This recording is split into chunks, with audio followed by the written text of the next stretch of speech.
Hello friends, welcome back to my channel. আমি পায়েল, আর আজ আপনাদের সামনে নিয়ে চলে এসেছি আরও একটি নতুন রেসিপি। আজকের রেসিপি হলো পাঁচমিশালি সবজির ভাজা। এটা আপনারা রুটির সঙ্গে সার্ভ করতে পারেন। তো দেখুন এটা কিভাবে বানাচ্ছি।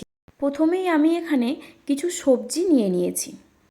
তো দেখুন কী কী সবজি নিয়েছি আলু, গাজর, ফুলকপি আর বেগুন। সমস্ত সবজিগুলোই আমি এরকম লম্বা লম্বা সরু সরু করে কেটে নিয়েছি। আর এখানে নিয়ে নিয়েছি ঢ্যাঁড়সগুলো এরকম মাঝখান দিয়ে কেটে নিয়েছি। আর এখানে নিয়েছি টমেটো আর কাঁচা লঙ্কা। টমেটোটাও বেশ লম্বা লম্বা করে কেটে নিয়েছি। এখানে কড়াইয়ে তেল দিয়ে দিয়েছি, সাদা তেল। এখন ফোড়নে দিয়ে দিচ্ছি একটা গোটা তেজপাতা, একটা গোটা শুকনো লঙ্কা, 1 চামচ গোটা জিরে আর 1 চামচ পাঁচফোড়ন। এখন এখানে অল্প একটু হলুদ গুঁড়ো দিয়ে দিলাম। ফোড়ন বেশ ভালোভাবে গরম হয়ে এলে এখানে কেটে রাখা আলুগুলো প্রথমেই দিয়ে দিলাম। এখন এখানে দিয়ে দেব স্বাদ মতো নুন। আমি এখানে প্রথমে নুনটা অল্প দিলাম, পরে আবার দেব। তো এখন ভালোভাবে একটু আলুগুলো নেড়ে চেড়ে নিলাম। এরপর আলুগুলো 1 মিনিট মতো একটু নাড়াচাড়া করার পর এখানে এখন গাজর দিয়ে দিচ্ছি। এখন আলু আর গাজর বেশ কয়েক মিনিট ভালোভাবে নাড়াচাড়া করে ভেজে নেব।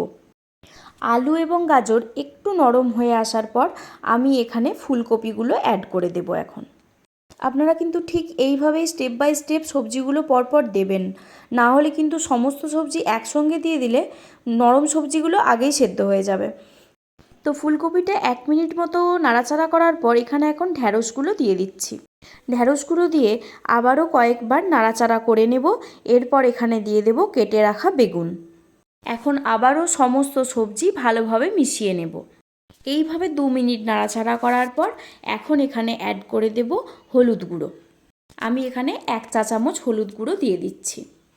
হলুদ গুঁড়ো কিন্তু আমি সেই তেলের ওপর দিয়েছিলাম, তারপর থেকে কিন্তু আর দিইনি। এখন এখানে আবারও একটু নুন অ্যাড করে দিলাম। আপনারা অবশ্যই নুনটা বুঝে দেবেন, কারণ নুনটা আগেও দেওয়া হয়েছে। নুন আর হলুদ দিয়ে আবারও কয়েকবার নাড়াচাড়া করে নেওয়ার পর এখন এখানে অ্যাড করে দিচ্ছি কেটে রাখা টমেটো আর কাঁচা লঙ্কা। এখন সমস্ত উপকরণ আবারও ভালোভাবে মিশিয়ে নিচ্ছি। এইভাবে 2 মিনিট রান্না হওয়ার পর এখানে এখন অ্যাড করে দেব 1/2 চামচ চিনি আর দিয়ে দেব 1/2 চামচ ভাজা মশলার গুঁড়ো। এই ভাজা মশলা আমি অনেক নিরামিষ রান্নাতেই ইউজ করে থাকি। তো এই ভাজা মশলার রেসিপি আমি ডেসক্রিপশন বক্সে শেয়ার করে দেব। তো চিনি আর ভাজা মশলার গুঁড়ো দিয়ে বেশ কয়েক মিনিট নাড়াচাড়া করে নিলেই রেডি হয়ে যাবে পাঁচমিশালি সবজির ভাজা। তো দেখুন এখানে এখন পাঁচমিশালি সবজির ভাজা রেডি হয়ে গেছে। আপনারা রুটির সঙ্গে খুব সহজেই সার্ভ করতে পারেন। আজকের ভিডিওটি ভালো লেগে থাকলে লাইক, কমেন্ট, শেয়ার করবেন এবং এরকম আরও সুন্দর এবং সহজ রান্নার রেসিপি পেতে হলে আমার চ্যানেলটি অবশ্যই সাবস্ক্রাইব করবেন। Thank you.